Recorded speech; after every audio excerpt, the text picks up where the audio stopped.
Who had grandparents fight in WW2 and what stories did they share? My granddad was in WW2 in a tank destroyer unit. He never talked about it, but when I got back from a trip to Paris in high school he asked if it was still all blowed up over there, and said the last time he was there it was a big old mess.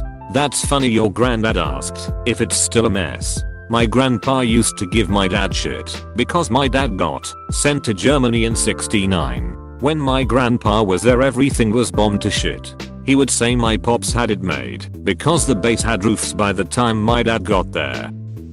None at all. My grandpa went to Europe as a teenager and it must have been messed up because he never talked about his experience all the way up to his death. He came back with 3 medals and nobody in the family knows what he did to get them. Grandfather was a US sniper in the Pacific. One of the best stories was of a cocky officer who showed up and lined all the infantry up on the beach to tell them they were a bunch of pansies and he was going to whip them into shape. These men had been seeing hand-to-hand combat for months. The officer finally said, "If there's a man on this beach that thinks he can whip my ass, take 1 step forward." Every man took a step forward immediately. The officer didn't say much after that. Both my grandfathers served in the US Army Air Force. One was a waist gunner on a B-17. He caught some shrapnel from a German AA Gun 1 mission and almost bled out on the return trip. While he was in the hospital his plane was shot down. The other was an MP who would tell us about busting heads in bars. My paternal grandfather landed on Omaha on D-Day. That's it. That's all he ever shared. We know he spent the duration of the war in Europe.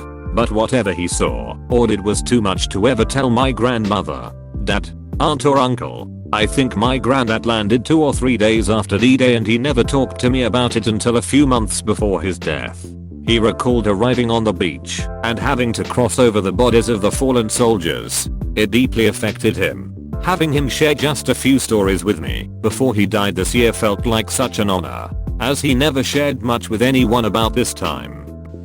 Didn't share until he got Alzheimer's. Didn't remember me and thought I was one of his Navy buddies. Then he reminisced about splitting the jaws of Japanese dead soldiers open to get their gold teeth. Said somewhere and all the way dead when he did it. War is hell. My grandpa on my dad's side was 17 at the time and lied about his age to get into the Navy. He played saxophone in the Navy band aboard ships in the Pacific. I don't think he ever saw action, though. Aside from that 6-axe action of course. My grandpa was in the army. He never spoke about his service, but he was shot in the ankle and captured. He spent years in a VA hospital once he returned to the States. I heard second-hand stories about the POW camp, specifically how the guards would smoke cigarettes and then intentionally flick the butts just out of reach of the prisoners inside the fence. He and his buddies devised a tool to reach out through the fence and grab the butts when the guard turned their back. They'd then pass the butt between them to get a tiny puff. He was a very kind, very quiet, very intelligent man who had a very bad drinking problem. My Austrian grandfather was drafted into the Wehrmacht and his unit was integrated into the SS in 1944. He was wounded in January 45 in the Battle of the Bulge whilst carrying out an attack on a US position. He got patched up by the Americans whilst the German officer wrote a letter home that he was missing in action. He still has the original letter. He was a prisoner of war in France from then on and had to stay until 46 or 47 as he was captured as a member of the SS and they were held longer than regular Wehrmacht soldiers.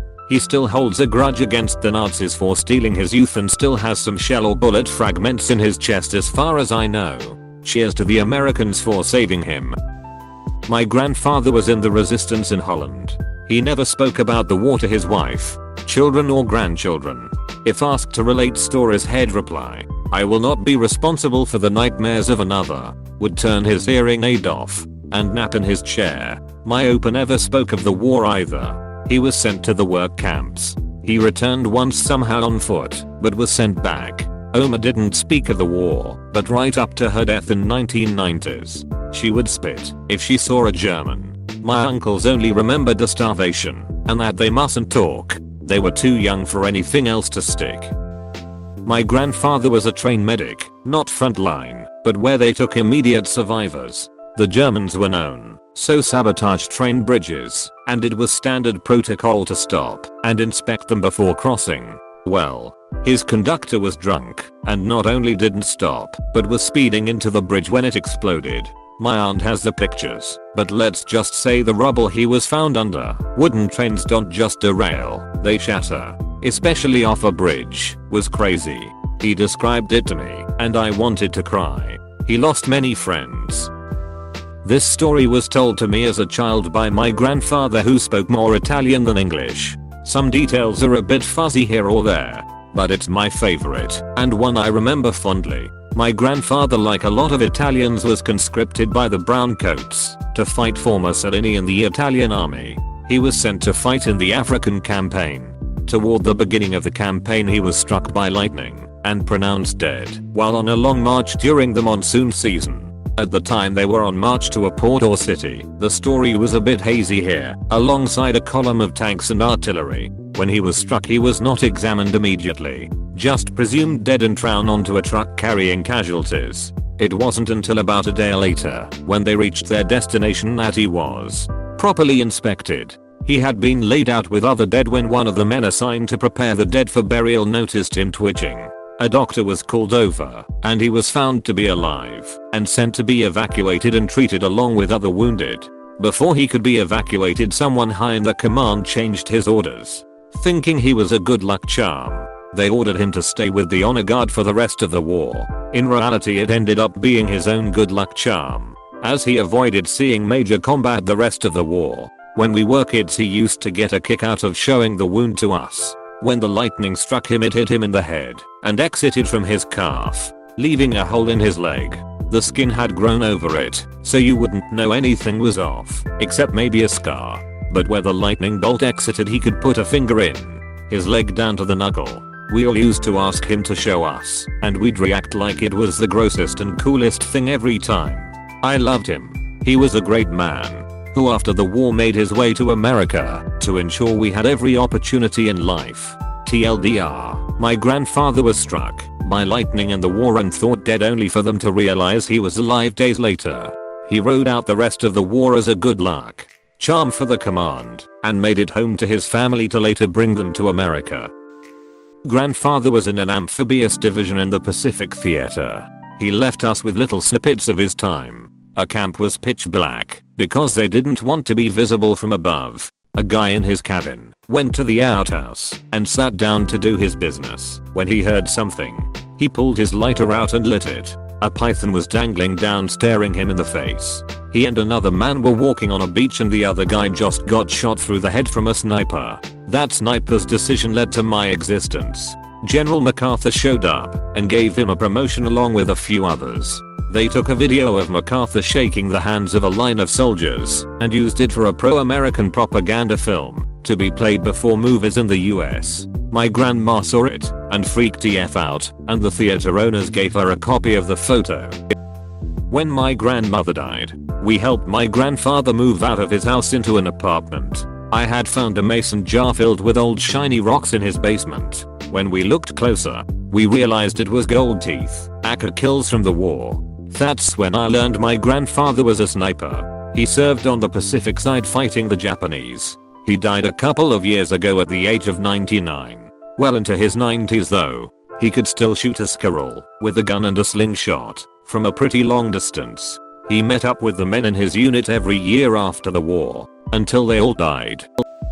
Grandfather trained in Canada with British officers before flying to Britain. Went to Italy, was almost killed when his jeep drove off a cliff to avoid capture by Nazis. Was taken back to Britain to heal. Looked up the family of an officer he knew. Officer's sister became my grandmother.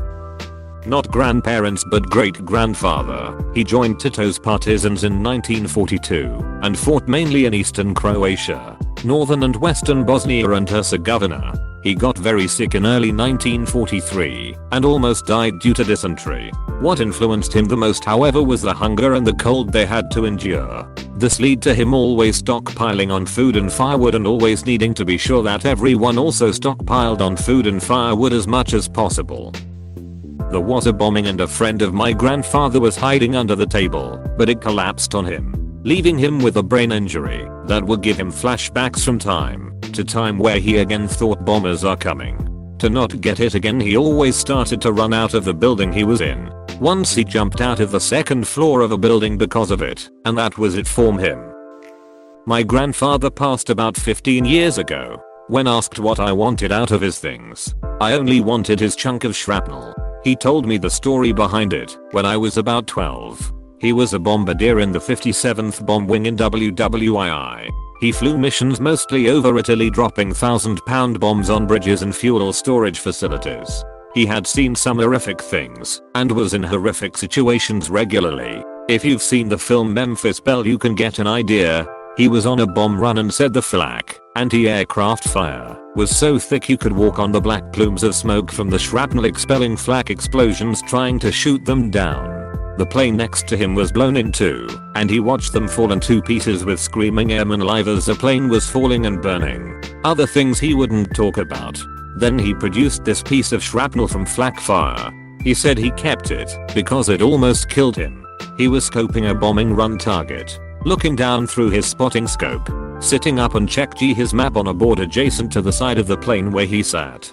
He looked down, sat up, then looked down again, and the shrapnel blew through the side of the bomber and went right through his map board and stuck in a support beam behind it. It was in direct line through his head. If he was sitting up looking at the map, I wouldn't be here today. If he was looking at the map and not the target, I wanted that shrapnel and it's all I wanted. I have it. I also received his aviator glasses, bomber's jacket and oxygen mask. Somewhere over Italy, a B-25 exploded in front of my grandfather's plane. The explosion threw the pilot into the air, and his body hit my grandpa's plane. The pilot of that other plane was grandpa's good friend, his best friend of the war. Grandpa would talk about Ryder sometimes, and that he didn't make it. Nobody knew about exactly how Ryder didn't make it until after Gramps had died, and his wartime diary was found. People don't realize how terrible it was up in the sky. Both granddads in the Navy. Great aunt survived a concentration camp. No one says anything, ever. WW2 was like Fight Club, apparently. My grandfather's friend has a story about a guy who said he was deaf so that he wouldn't go to the war. The guy choosing the people tossed a coin on the floor beside him, and he immediately searched for it. He was sent to the war. I'm half German. My grandfather was in war. I never had the chance to talk with him about WW2 because he didn't like to speak about it and later also got ill, so I hadn't any chance. Only thing I know from my uncle is that he was a sniper. He went to war I think in 1945 when he was 18 years old, when it was already clear that Nazi Germany will lose this war. He was somewhere in East Europe and got caught like many others by the Russians. So he was a war captivity. He managed to escape by jumping off a driving truck where he and many other captives were sitting on, and the Russians didn't notice, or noticed when it was already too late. He was then a few days on the run. He slept in the forest till he got back to Germany to the house of his grandmother where he hid till the war was over because he was deserter. Normally he had to go back to war. I hope you could understand it. Sorry for my bad English. In short, my grandpa was made prisoner, was sent to Germany for work, volunteered to work in a farm. He knew nothing about farming, but though food would be easier to come by, he didn't know German either. Became friends with a little girl there that was a bit older than his own kids. She started viewing him like an older brother. He attended her wedding. Once the war was over, she had a baby boy. He had a third, unplanned child too. Those became friends. Attended each other's weddings. Then they had kids. Me and one of the German kids decided to learn each other's language. Then we studied in each other's country for a year. Thanks, Erasmus program. I attended her wedding last year. We don't talk much anymore. I'm sorry to report. We are not that good at keeping in touch from afar, but rest assured we are trying. Please subscribe and leave a like if you enjoyed this video, and if you want to see more of Reddit Universe.